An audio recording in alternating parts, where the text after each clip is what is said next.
স্কুলের বহুতল ভবন নির্মাণের কাজে চলছে ব্যাপক দুর্নীতি। স্থানীয়রা বারবার অভিযোগ জানিয়ে আসলেও নেই কোনো সুফল। সরকারি কোটি কোটি টাকা অর্থে নির্মাণ হতে যাওয়া দ্বিতল ভবন নির্মাণ কাজে দুর্নীতির খবর পেয়ে ঘটনাস্থলে বা ছুটে গেলেন এলাকার বিধায়ক তথা মন্ত্রী।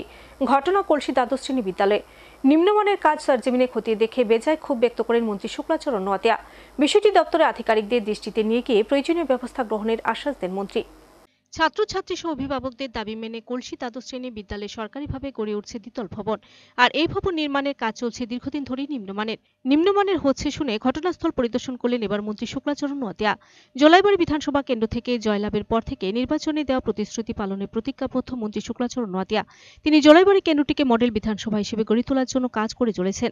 এরই মধ্যে এই কেন্দ্রের অধীনে কলসি এলাকায় বসবাসকারী ছাত্রছাত্রীদের শিক্ষা ব্যবস্থা সঠিকভাবে পৌঁছে দিতে মন্ত্রীর উদ্যোগে কলসি দ্বাদশ শ্রেণী বিদ্যালয়ে দ্বিতল ভবনের নির্মাণ কাজ শুরু হয়। আর এই ভবন নির্মাণের কাজে দায়িত্বে রয়েছে শান্তিরবাজার আরডি দপ্তর।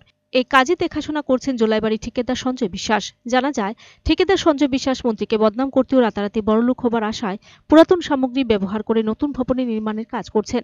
তার পাশাপাশি ক্লাসরুম থেকে বিভিন্ন জায়গায় যতটুকু বড় করার কথা ছিল তা করছে না। কলসি এলাকায় এই ধরনের নিম্নমানের কাজ হচ্ছে দেখে এলাকাবাসী প্রতিবাদ করতে শুরু করে। কয়েকবার কাজ বন্ধ রাখার পরেও কাজ শুরু করে দেয় ঠিকাদার সঞ্জয় বিশ্বাস। এ বিষয়ে আরডি ব্লকের এক্সিকিউটিভ উপেন্দ্র রিয়াং জেনেও কোনো প্রকার পদক্ষেপ গ্রহণ করেনি। অভিযোগ, ঠিকাদারের উপার্জিত অর্থের কিছু অংশ এক্সিকিউটিভের পকেটে যাচ্ছে। অবশেষে বিষয়টি নজরে আসার পর নির্বাচনে শত ব্যস্ততা থাকার পরেও বিদ্যালয়ে নতুন ভবনের নির্মাণ কাজ পরিদর্শনে যান মন্ত্রী শুক্লাচরণ নোয়াতিয়া। তিনি কাজ পরিদর্শন করে জানান, কোনো প্রকারের দুর্নীতিকে প্রশ্রয় দেওয়া হবে না, কাজের সাথে কোনো প্রকারের আপোষ করা হবে না বলে জানান মন্ত্রী। এই কাজের বিষয় নিয়ে আরডি দপ্তর উচ্চপদস্থ আধিকারিকের সঙ্গে তিনি কথা বলবেন বলে জানান।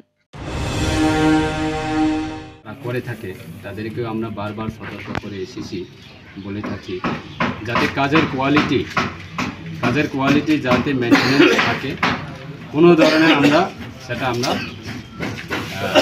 এক্সকিউজ করব না যে আমাদের কাজের কোয়ালিটি যদি মেনটেনেন্স না থাকে আমরা হাই লেভেল পর্যন্ত আমরা পদক্ষেপ নেওয়া বাধ্য হব। তো সেটা আমরা দেখেছি, আমরা কথা বলবো হাই লেভেলের সঙ্গে।